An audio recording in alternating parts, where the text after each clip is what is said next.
I'm going to give you my recommendations on how to load out your RSI Mantis, and we're starting right now. Welcome to Robert Space Industries. Enjoy the ride. System check.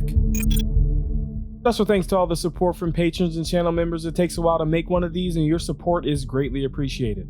Welcome to a Star Citizens Loadout Guide. What's up, citizens? This is SubliminaL here, and in this guide, we will discuss my recommendations for both weapons and components for your RSI Mantis. The best use of the Mantis in the game's current state is a pirate fleet's quantum enforcer or a box mission courier. And today, we're going to load it out to excel at just that. My full review of the Mantis will be coming out soon, so be sure you're subscribed and have the bell clicked. I'm live right now. Head over to Twitch to hang out and give me your thoughts on the Mantis and my loadout. Enough with the formalities, let's get to it. Before we get into the loadout, let's explain this build's premise. The RSI Mantis is a single-seat interdiction ship capable of pulling targets out of quantum with its snare and preventing quantum travel with its dampener. It isn't very well armored or armed, so it will need to be used alongside a fleet or pirates. In addition, its atmospheric flight is excellent, so it's great for running box missions. A stealth build for the Mantis will limit its visibility to around 4,500 meters away best case, so I don't think it's worth it. If you're only doing box missions and want to go stealth anyway, follow the loadout guide for the 315p. Also, be sure to stay tuned till the end where I will show you an example of how to properly use the Mantis to dampen targets while participating in pirate activities. Let's start with the power plant, the component that gives all the other components power. The standard power plant on the Mantis is the Size 1 Grade 3 military class Regulus with over 2100 max power draw per second and a 13.75 second draw request time. This suffers from a low maximum power draw, a long draw request time, and most importantly, not being able to provide enough power for the stock build or this complete build. We're going to be adding the trusty JS300. It's Grade 1, military class, has almost 3,700 max power generation per second and a fast 10-second draw request time. This will add 1,500 max power draw and reduce the time it takes to reach that max power draw down to 10 seconds. This is a better power plant in every way. The JS300 will set you back around 20,000 Alpha UEC and can be found at these locations. Let's discuss its coolers. These are used to cool your components. The standard coolers on the Mantis are the Size 1 Grade 3 military class bracer coolers with a max cooling rate of 260 kilos per second and a draw request time of 12 seconds.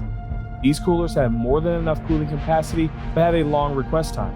However, after doing some testing, there doesn't seem to be any reason to upgrade the coolers if they have enough cooling rate, so I recommend keeping these. If you want to upgrade them anyway, I recommend adding Zero Rushes. They are Grade 2 competition class with a cooling rate of 230 kilos per second and a draw request time of 3 seconds. These offer less capacity but can get to that full capacity in just 3 seconds. But remember, there's no evidence to show that upgrading coolers past their required cooling rate will affect performance. One Zero Rush will set you back just over 16,000 Alpha UEC and can be found at these locations. Before we get into the shields, make sure you check out this specific loadout at Urkel.games. There's a link in the description. It even tells you the prices and locations on where to find these items in the verse. Remember to head over to the channel Discord to see my updated loadouts. We have a community there of over 1,200 citizens who like to discuss ships, loadouts, components, weapons, and more. Check the link in the description. Now for its shield generator that protects our ship and these components. The Mantis' stock shield generator is the Size 1 Grade 3 military class all-stop shield generator with an HP pool of 5,400, a 270 HP per second regen rate, blocks a minimum of 50% ballistic fire, a 5.25 damage delay, a 7.5 down delay, and a 12-second draw request time. All stops have a decent pull but suffer from an average regen rate, damage delay, down delay, and request time. We're going to be adding the trusty FR66s. They are Grade 1, military class with an HP pool of over 6,000, a 306 HP per second regen rate, blocks a minimum of 50% ballistic fire, has a 3.85 second damage delay, a 5.5 second down delay, and a 10-second draw request time. This will give you more shield pull and provide a much quicker regen rate. Another win-win over the stock loadout. One FR66 will set you back over 18,000 Alpha UEC and can be found at these locations. And lastly, the quantum drive that will help you get to the stores to sell these components faster. The standard QT drive on the Mantis is the Size 1 Grade 3 civilian class Beacon with a 253 megameter per second quantum speed, an 18.6 per megameter fuel requirement, a 2.25 second spool up, and a 12 second cool down time. This drive is fast but has a terrible range. It isn't even capable of making the trip from PO to Hurston. In the game's current state, I only need this to be able to make the trip from PO to Microtech without stopping to refuel. I recommend using the Atlas. The Atlas is grade 1, civilian class, has a 152 megameter per second quantum speed, a 7.5 per megameter fuel requirement, a 5.1 second spool up, and a 8.7 second cool down time. This drive is one of the fastest drives that can make that trip. The Atlas will run you almost 18,000 Alpha UEC and can be found at these locations. Now let's talk about its stock weapons and my recommendations. The Mantis is equipped with 2 fixed size 3 weapon hardpoints on each side. Each hardpoint has a size 3 FL-33 laser cannon. One FL-33 does 300 alpha damage times 75 RPM for a total of 375 DPS and a whopping 3,500 meter range. The range on these is awesome, but I don't think it's important for this ship. To use the Mantis for assisting in a pirate operation, you will want to stay very close to the target to make sure it doesn't slip your dampener's range. Since you're going to be close and shooting at larger targets, why not take advantage of the high DPS NDB-30 neutron repeaters? One NDB-30 does 200 alpha damage times 160 RPM for a total of 532 DPS and a short 1,300 meter range. That's right folks, for the first time in history, I'm not going gimbal. Not because 3.10 is around the corner and fixed weapons will be great again, but because you're in a small, nimble ship that will be primarily firing at larger enemies. If you're using this for box missions, combat should be avoided at all costs, but I still think you should use these too. NDB-30 neutron repeaters will run you almost 14,000 Alpha UEC each and can be found at these locations. Tucked inside the fuselage, we have an MSD-322 missile rack with 2 Dominator 2s. One Dominator is size 2, electromagnetic, does 3,900 damage, has a 1.7 second lock time, and a 6,000 meter lock range. On the other side, we have another MSD-322 with 2 Ignite 2s.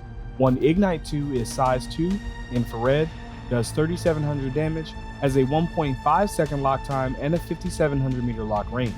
These are great for striking from a long range. I usually prefer cross-section, but if we're going to be this close to a ship with backup, let's go for the quick lock time and temporary blindness for the target. I'll be adding a few Rattler 2s. One Rattler is size 2, does 3,500 damage, has a 1.26 second lock time, and a 4,500 meter lock range. An honorable mention would be Strike Force 2s because of their range, damage, and lack of countermeasures. One Rattler 2 will cost you around 35 Alpha UEC each and can be found at these locations. While I'm debriefing this loadout, watch this clip from Captain Burks' live stream. Pay attention to the Mantis. You can't miss it with its glowing red ball. These are just my recommendations and are not the best for every situation. If you agree or disagree, let me know in the comments. If you don't have around 100,000 Alpha UEC to spend on all this at once, I would buy them in the following order. The most important thing here is the power plant due to the stock one not being able to handle the stock loadout, and let alone this one. Followed by the shields. As far as 310 is concerned, since fixed weapons are getting a buff, not using gimbals will just make it even better. If you're doing box missions and avoiding conflict, you can get away with not upgrading the weapons. To see more of Captain Burks, check the link to the clip in the description. I will also be featuring it in my buyer's guide with audio. There he goes. Alright. Those are my loadout recommendations. Let me hear yours down in the comments. My full review of the RSI Mantis will be coming shortly, so make sure you're subscribed and have the bell clicked. Don't forget, I'm live on Twitch right now. Right now. Come and hang out. If you enjoy my channel, there are 5 ways to support it. Number 1, you can smash that like button. Number 2, you can share this content with someone who may enjoy it.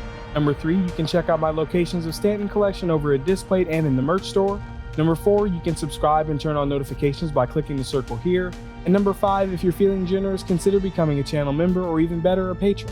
Some pledge perks can be seen here, including desktop versions of my locations of Stanton collection available to all patrons and channel members. If not, sticking around to the end is greatly appreciated. Until next time, citizens, I'll see you in the verse.